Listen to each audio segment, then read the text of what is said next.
Hello, narinig nyo na ba yung Starlink guys?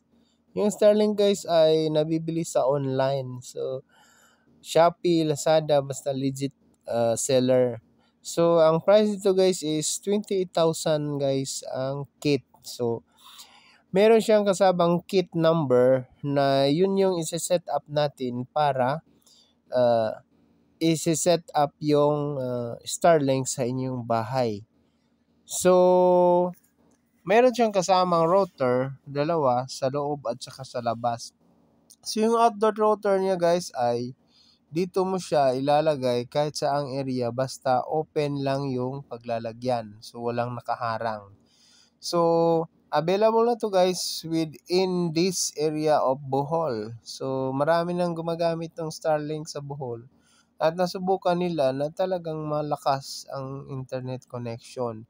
So, ang kagandahan ng Starlink ay walang contract. So, ang gagawin niya is nanghihingi siya ng payment sa pag-activate nito per month. So, kung babayaran natin si Starlink ng 2,700 sa residential setup, ay saka siya mag-a-activate within this month. So, next month, kapag ka nag-expire na yung 1 month na binayad mo, ay magde-disconnect siya automatically. So, yun ang maganda guys. Hindi para sa PLDT na nakakontra ka ng 3 years. So, kung may problema yung PLDT, ay ginagamit natin siya. Pero, nagbabayad pa rin kahit na walang internet connection. So, maraming gumagamit na nito dahil maganda yung Starlink guys dahil removable siya. So plug and play, pwede mo siyang tanggalin at ilipat ng lugar. So dalawang klase yung Starlink setup, merong residential at meron ding roam. Roam spelling is ROEM. So kahit saan pwede mo siyang ilipat. Medyo mahal lang ang monthly ng roam. So yung roam guys ay halimbawa lilipat ka ng lugar, dalhin mo lang si Starlink tapos plug and play lang kung saan mo siya ilalagay, nag-activate siya kaagad. So, napaka useful at maganda kasi meron siyang router. So, ito yung dish niya guys na kusang gumagalaw. So, kung kahit saan mo siya ilalagay sa flat area, siya na yung kusang gumagalaw. So, meron siyang motor sa ilalim na hinahanap niya yung Starlink, yung satellite ng Starlink. So, ang maganda lang dito, kapag decide mo na i-connect siya dito sa area na to at saka mo palang ilalag screw para hindi siya matanggal. So, yung wire niya guys na kasama is napakahaba. Insakto talaga na kapag dun mo sa rooftop ilalagay, tapos ipapasok mo sa bahay. So, talagang nasa mga 20 meters yung kasama niya.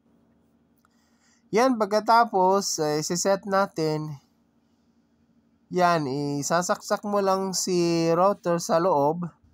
And then, ipa-plug in mo na lang sa 2220. Then, mag-install ka ng apps ni Starlink sa yung cellphone at magde-detect niya as Wi-Fi. So, pagkatapos mong makonect si Wi-Fi, internet connection, Starlink, doon mo na siya isi-set up. So, pagka-set up mo guys, hahanapin mo si Starlink and then magbabayad ka sa website. So, yung site nila is Starlink, then magbabayad ka, i-enter mo yung kit number.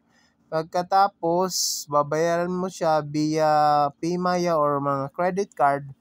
Tapos, pagkatapos mong nagbayad guys, ilalagay mo yung information niya, yung information mo. Tapos, pagkatapos guys, magre-reply sa email si Starlink na activated na yung unit. Tapos, saka ka maglalagay ng password. So, pagkatapos guys, activate na siya.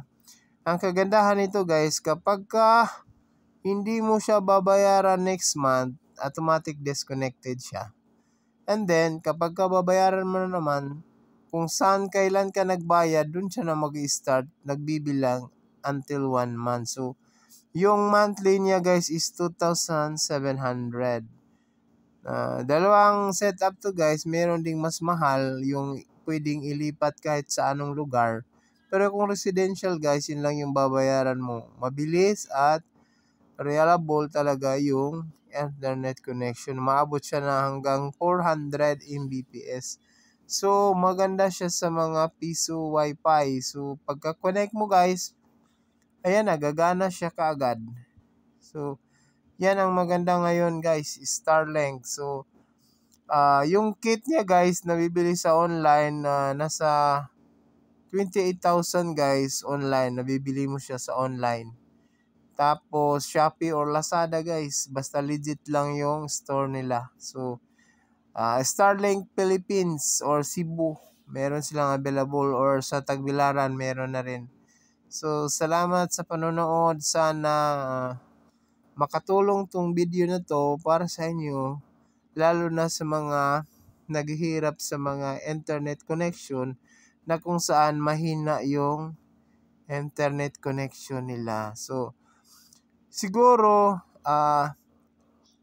ma-realize nyo na kapag nakagamit kayo ng Starlink sa inyong bahay or sa inyong lugar, marami ring gagaya nito kapag nasubukan nila na napakabilis talaga yung internet connection. So, sana guys, meron kayong natutunan about sa Starlink dahil dito sa Bohol or Hadisis Hagna, una naming sinet up ito at nag-work naman siya. So, see you next vlog. Sana kung meron kayong internet connection na mahina, dito na tayo sa Starlink. Ang may-ari nito is si Elon Musk.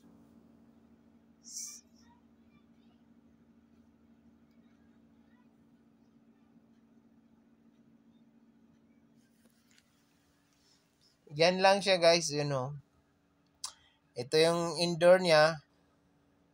Tapos yung outdoor niya. Meron siyang mist external para sa ibang room or medyo tatawid siya ng wall.